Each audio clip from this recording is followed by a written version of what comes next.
Manqobah ke-42, Syekh Sonani karena tidak taat kepada Syekh Abdul Qadir nasibnya menjadi penggembala babi.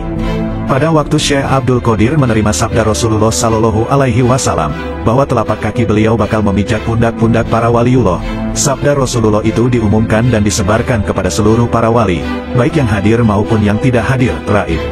Mendengar pengumuman itu, mereka para waliullah menghadap Syekh, dan mereka meletakkan kaki beliau di atas pundaknya masing-masing karena menghormati dan mengagungkannya, kecuali seorang wali namanya Syekh Sonani. Dia berkata, saya juga cinta mahabbah kepada Syekh, tetapi untuk diinjak pundakku nanti dahulu, dan rasanya tidak perlu. Ucapan Syekh Sonani itu terdengar oleh Syekh, dan beliau berkata, telapak kakiku akan menginjak pundaknya si penggembala babi. Tidak berapa lama kemudian, Syekh Sonani berangkat berziarah menuju kota Mekah diiringi sampai ratusan santri-santrinya. Takdir tidak bisa ditolak, demikianlah ketentuan Tuhan yang Maha Kuasa berlaku bagi hambanya. Pada waktu Syekh Sonani berjalan melewati sebuah kampung yang penduduknya mayoritas menganut agama Nasrani, kebetulan ia melihat sebuah kedai, penjual warung itu seorang perempuan beragama Nasrani penjual minuman keras.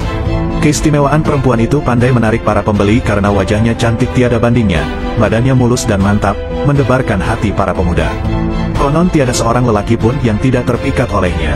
Demikian pula Syekh Sonani, melihat kecantikan perempuan itu terpesona sehingga luluh hatinya, hilang rasa malu pada dirinya, wibawanya jatuh di hadapan santri-santri pengiringnya, sehingga dengan senang hati ia rela menyerahkan dirinya untuk menjadi pelayan perempuan itu. Dengan sukarela serta sungguh-sungguh ia mau bekerja, dan pekerjaan apapun ia kerjakan demi untuk menyenangkan perempuan cantik itu. Pada suatu hari perempuan itu menyuruh Syekh Sonani menggembalakan babi piaraannya, memangku anak babi yang masih kecil agar jangan sampai terinjak induknya. Ia tidak merasa hina disuruh menggembala babi itu, malah merasa bangga dan gembira diperintah kekasihnya itu. Melihat kejadian itu, seluruh santri-santri pengiringnya itu mereka pulang meninggalkan gurunya, karena secara menyolok Syekh Sonani gurunya itu telah mencemarkan dan menodai agama.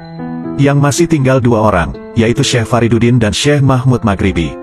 Kedua santri itu berunding mencari jalan pemecahan musibah yang menimpa pada gurunya. Hasil perumusannya mereka berpendapat bahwa musibah ini harus diperbaiki dari sumbernya dan ditelusuri sebab akibatnya. Kemungkinan karena tidak adanya loyalitas murid terhadap gurunya dan kata bertuah yang dikatakan Syekh Abdul Qadir kepada Syekh Sonani, maka untuk hal ini saya akan menghadap yang mulia Syekh. Kata Syekh Fariduddin, kamu Syekh Mahmud tinggal di sini. Kemudian Syekh Fariduddin berangkat menuju kota Baghdad. Setibanya di kota itu lalu ia mencari pekerjaan berat dan hina.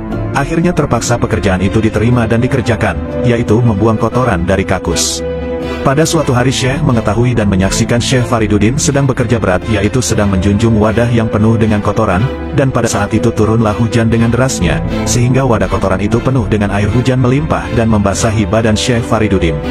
Memperhatikan beban berat yang dipikul Syekh Fariduddin, Syekh merasa iba hatinya, lalu beliau memanggil Syekh Fariduddin dan menanyakan namanya.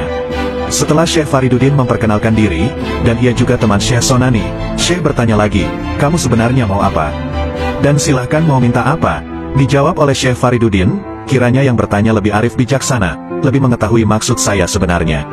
Syekh berkata, kamu mendapat makom, yakni kedudukan yang lebih tinggi, dan juga gurumu kuampuni. Kata Syekh Fariduddin, tidak ada kedudukan yang lebih tinggi selain diampuni dosa guruku.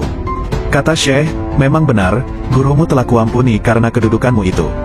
Bertepatan dengan saat memberi ampun, detik itu pula Syekh Sonani siuman sadar kembali dari kelalaiannya, lalu ia membaca istighfar, dan ketika itu juga hatinya menjadi berubah tertanam dan berkembang perasaan cinta, rindu mahabbah pada Syekh, dan segera ia berangkat menuju kota Baghdad dengan kebulatan tekad yang kuat akan bertobat kepada Syekh.